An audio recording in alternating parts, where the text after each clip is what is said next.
അതിനുശേഷം വീട്ടിലേക്ക് ഇപ്പോൾ കൊണ്ടുവന്നിരിക്കുകയാണ്. അല്പസമയത്തിനകം അത് വീട്ടിലേക്ക് കൊണ്ടിരിക്കുകയാണ്. അല്പസമയത്തിനകം വീട്ടിലേക്ക് എത്തുമെന്നും പ്രതീക്ഷിക്കാം. ഏതായാലും ദാരുണമായ സംഭവം നടന്ന് ഏതാനും മണിക്കൂറുകൾ പിന്നിടുമ്പോൾ ഇത് നിലമ്പൂർ രാഷ്ട്രീയത്തിൽ കൂടി വലിയ ചർച്ചാ വിഷയമാകുന്ന പശ്ചാത്തലം കൂടി ഒരുങ്ങുകയാണ്. ഏതായാലും രാഷ്ട്രീയ നേതാക്കൾ, പ്രത്യേകം CPM നേതാക്കൾ നിരനിരയായി അനന്തുവിൻ്റെ വീട്ടിലേക്ക് എത്തുന്നുണ്ട്. അവിടെ ചെറിയ വീടാണ്, ചെറിയ തോതിലുള്ള സാമ്പത്തികമൊക്കെ ഉള്ള ആളുകളാണ്. അവിടേക്ക് നിരവധി ആളുകൾ എത്തുന്നുണ്ട് എന്നുള്ളതാണ് ഏറ്റവും പ്രധാനപ്പെട്ട കാര്യം. CV അനുമോദ വിവരങ്ങൾ പങ്കുവെക്കും. അനുമോദ, ഇന്ന് തന്നെ സംസ്കാര ചടങ്ങുകൾ ഉണ്ടാകുമെന്നാണ് പ്രതീക്ഷിക്കേണ്ടത്, അല്ലേ? രജിത്ത്, അല്പസമയത്തിനുള്ളിൽ അനന്തുവിൻ്റെ മൃതദേഹം ഇവിടേക്ക് കൊണ്ടുവരും. അതിനുശേഷം കുറച്ച് സമയം ഇവിടെ പൊതുദർശനത്തിന് അവസരമുണ്ടാകും. ഉച്ചയ്ക്ക് ശേഷം 3 മണിക്ക് മുമ്പ് തന്നെ സംസ്കാര ചടങ്ങുകൾ ഉണ്ടാകുമെന്നാണ് നമുക്ക് അറിയാൻ കഴിയുന്നത്. ഇവിടെ അടുത്ത് തന്നെ ഇവരുടെ പരമ്പരാഗതമായി ഉള്ള ശ്മശാനത്തിലാണ് സംസ്കാര ചടങ്ങുകൾ നടക്കുക. നേരത്തെ മണിമൂലി സ്കൂളിൽ അല്പസമയം പൊതുദർശനത്തിന് വെച്ചിരുന്നു. ഇപ്പോൾ അവിടെ നിന്നും മൃതദേഹം അനന്തുവിൻ്റെ വീട്ടിലേക്ക് കൊണ്ടുവരുന്ന ഒരു സാഹചര്യമാണെന്നാണ് അറിയുന്നത്. നമുക്ക് വീട്ടിലെ ദൃശ്യങ്ങൾ കാണാം. നാട് ഒന്നാകെ അനന്തുവിന് അന്ത്യാഞ്ജലി അർപ്പിക്കാൻ ഇവിടേക്ക് ഒഴുകി വന്ന സാഹചര്യമാണ് കാണുന്നത്. നിലമ്പൂർ ഉപതെരഞ്ഞെടുപ്പാണ്. അതുകൊണ്ട് തന്നെ രാഷ്ട്രീയ നേതാക്കളുടെ, പ്രത്യേകിച്ച് ഇടതുപക്ഷ നേതാക്കളുടെ വലിയ ഒരു നിര ഇവിടേക്ക് എത്തിച്ചേർന്നിട്ടുണ്ട്. KK ശൈലജ ടീച്ചറൊക്കെ ഇവിടെ മണിക്കൂറുകളായിട്ട് കാത്തു നിൽക്കുന്ന ഒരു സാഹചര്യം കൂടി നമുക്ക് കാണാൻ കഴിഞ്ഞു. അതുപോലെ തന്നെ മന്ത്രിമാരായ PA മുഹമ്മദ് റിയാസും നേരത്തെ M സ്വരാജും അതുപോലെ CPM സംസ്ഥാന സെക്രട്ടറി ഗോവിന്ദൻ മാഷും എല്ലാവരും ഇവിടെ വന്ന് അന്ത്യാഞ്ജലി അർപ്പിച്ച് അല്ലെങ്കിൽ കുടുംബത്തെ അവരുടെ അടുത്തെത്തി അവരുടെ ദുഃഖം അറിയിച്ച് മടങ്ങുന്ന ഒരു സാഹചര്യം കണ്ടു. അല്പസമയം മുമ്പ് PV അൻവറും ഇവിടെ എത്തി കുടുംബത്തെ കണ്ടിരുന്നു.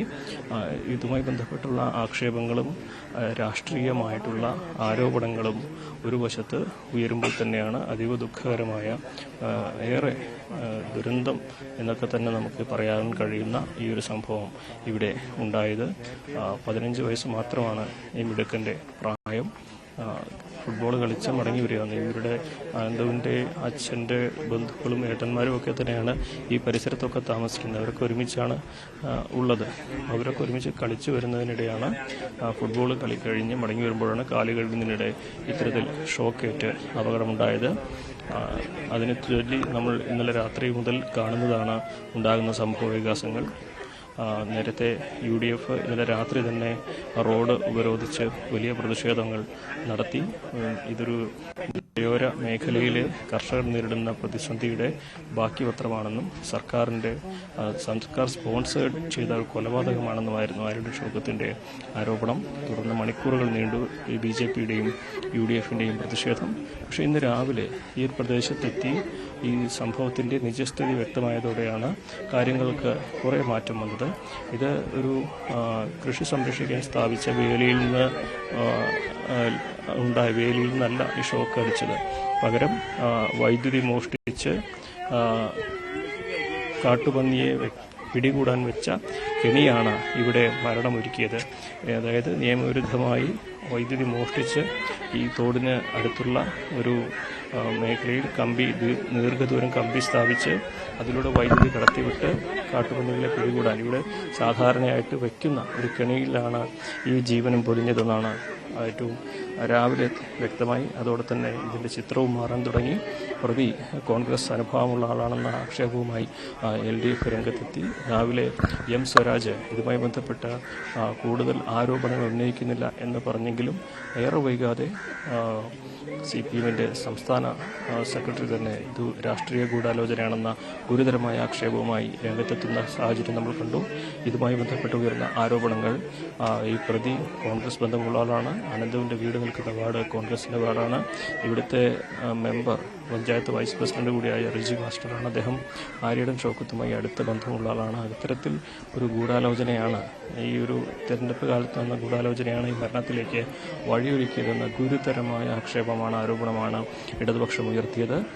എന്താണെങ്കിലും നേരത്തെ LDFനെതിരെ ഈ ഒരു മരണത്തിൽ ആദ്യഘട്ടത്തിൽ UDF ഉയർത്തിയ പ്രതിഷേധം ഇന്ന് ഇരട്ടി വെളുക്കുമ്പോഴേക്കും UDFനെതിരെ LDF രാഷ്ട്രീയ ആരോപണമായി തിരിച്ചുന്നയിക്കുന്ന ഒരു സാഹചര്യമാണ് കാണുന്നത്. ഒരു മരണത്തെ ചൊല്ലിയുള്ള രാഷ്ട്രീയ ആരോപണങ്ങൾ ഇതൊരു ദൗർഭാഗ്യകരമായ സംഭവമാണെന്ന കാര്യത്തിൽ ആർക്കും തർക്കമില്ല. പക്ഷേ അത് നിലമ്പൂർ ഉപതെരഞ്ഞെടുപ്പിൻ്റെ പശ്ചാത്തലത്തിലാകുമ്പോൾ അതിന് രാഷ്ട്രീയ മാനം കൈവരുന്നു, അതിൽ രാഷ്ട്രീയ പ്രത്യാരോപണങ്ങൾ ഉണ്ടാകുന്നു എന്നുള്ളതാണ് ദൗർഭാഗ്യകരമായ കാര്യം. ഇതൊരു സാധാരണ ഈ മേഖലയിൽ മുൻപും ഇതുപോലെ അപകടം സംഭവിച്ചിട്ടുണ്ട്, പലപ്പോഴും അപകടം സംഭവിക്കുന്നുണ്ട്. പക്ഷേ അന്നൊന്നും ചർച്ചയാവാതെ ഇതിപ്പോൾ ചർച്ചയായത് ഇതൊരു ഉപതെരഞ്ഞെടുപ്പ് കാലമായതുകൊണ്ട് തന്നെയാണെന്ന് ഇരു കക്ഷി നേതാക്കളും അല്ലെങ്കിൽ LDFും UDFും ഒരുപോലെ തന്നെ വ്യക്തമാക്കുമ്പോഴും ഇത് സംബന്ധിച്ചുള്ള തർക്കങ്ങൾ ചൂടുപിടിക്കുന്നു എന്ന് തന്നെ വേണം കരുതുവാൻ.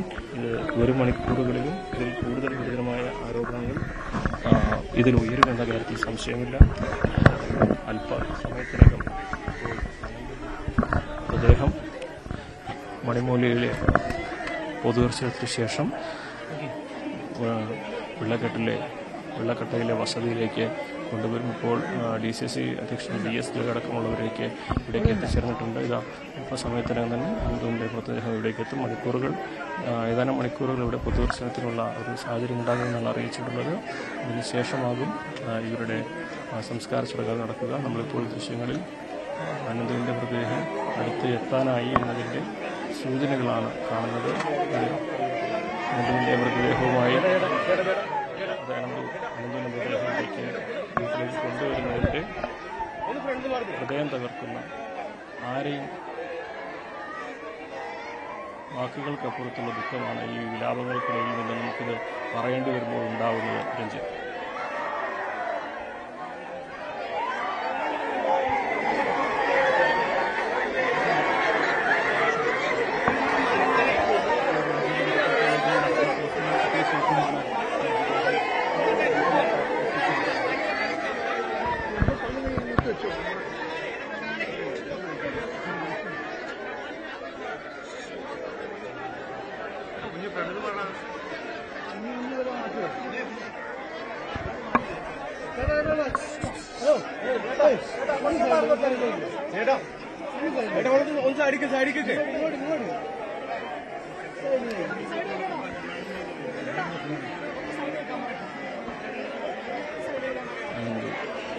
അവസാനമായി